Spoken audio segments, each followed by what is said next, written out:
কুড়িয়ে রান্না করব তরকারি, পেঁপে কুড়িয়ে। নিরামিষ পেঁপের তরকারি করেছি। এর মধ্যে দিয়েছি গোটা জিরে, তেজপাতা, শুকনো লঙ্কা,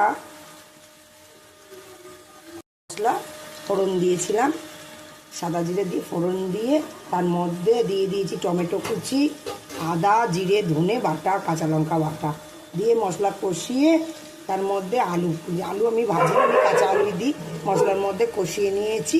কষিয়ে নিয়ে এই যে হয়ে এসে তেল ছেড়ে গেছে, এবার ওইটা দিয়ে দেবো। এবার একটু হিং দিয়ে দিয়েছি কষাটার মধ্যে, নিরামিষ যেহেতু একটু হিং দিয়েছি। এবার এটার মধ্যে দিয়ে দেবো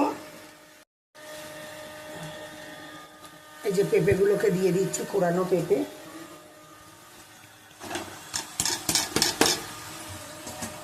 পেঁপে কোরানো রয়েছে, এই নাড়ালাম। ঘি, গরম মশলা দেওয়া হয়ে গেছে।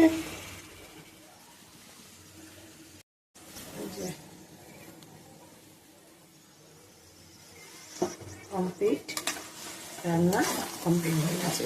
একটু মিষ্টি দিয়েছি, ব্যাস নিরামিষ পেঁপের তরকারি রান্না হয়ে গেছে। পেঁপে কুড়িয়ে পেঁপের তরকারি এটা।